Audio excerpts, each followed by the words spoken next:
भक्तिमय भजन सुनने के लिए सब्सक्राइब करें हमारा YouTube चैनल भक्ति भजन सागर। नई वीडियोस देखने के लिए बेल आइकन पर क्लिक करें।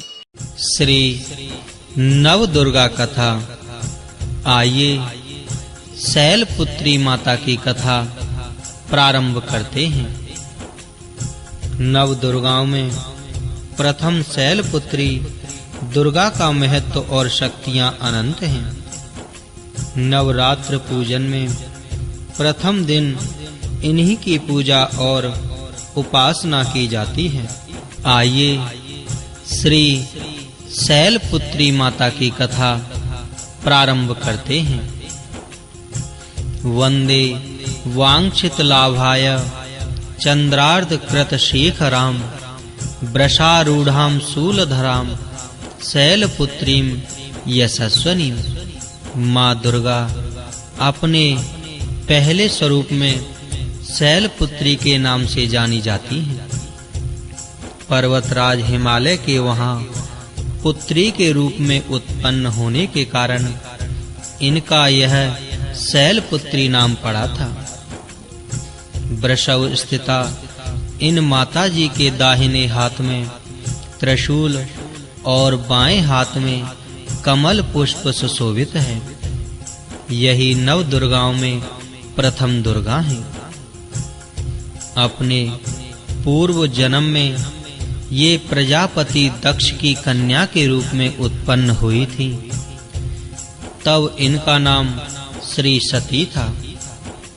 इनका विवाह भगवान शंकर जी से हुआ था।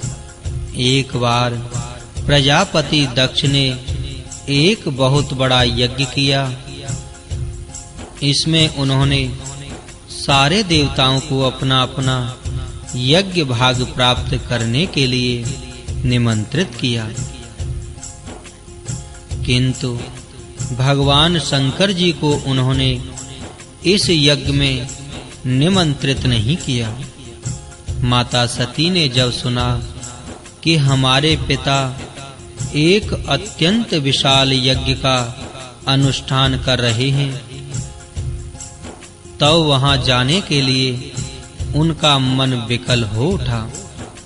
अपनी यह इच्छा उन्होंने भगवान शंकर जी को बताई। सारी बातों पर विचार करने के बाद उन्होंने कहा, प्रजापति दक्ष किसी कारणवश हमसे रुष्ट हैं। अपने यज्ञ में उन्होंने सारे देवताओं को निमंत्रित किया है। उनके यज्ञ भाग भी उन्हें समर्पित किए हैं, किंतु हमें जानबूझकर नहीं बुलाया है, कोई सूचना तक नहीं भेजी है। ऐसी स्थिति में तुम्हारा वहां जाना किसी प्रकार भी श्रेयस्कर नहीं होगा। भगवान शंकर जी के इस उपदेश से माता सती का प्रबोध नहीं हुआ। पिता का यज्ञ देखने वहां जाकर माता और बहनों से मिलने की उनकी व्यग्रता किसी प्रकार भी कम ना हो सकी। उनका प्रबल आग्रह देखकर भगवान शंकर जी ने उन्हें वहां जाने की अनुमति दे दी। माता सती ने पिता के घर पहुंचकर देखा कि कोई भी उनसे आदर और प्रेम के साथ बातचीत नहीं कर रहा है। सारे लोग मुंह फेरे हुए हैं। केवल उनकी माता ने स्नेह से गले लगाया। बहनों की बातों में व्यंग और उपहास के भाव भरे हुए थे। परिजनों के इस व्यवहार से उनके मन को बहुत क्लेश पहुंचा। उन्होंने यह भी देखा कि वहां चतुर्दिक भगवान श्री शंकर जी के प्रति तिरस्कार का भाव भरा हुआ है। दक्ष ने उनके प्रति कुछ अपमानजनक वचन भी कहे। यह सब देखकर माता सती का हृदय क्षोभ, ग्लानि और क्रोध से संतप्त हो उठा। उन्होंने सोचा, भगवान श्री शंकर जी की बात न मान यहाँ आकर मैंने बहुत बड़ी गलती की है।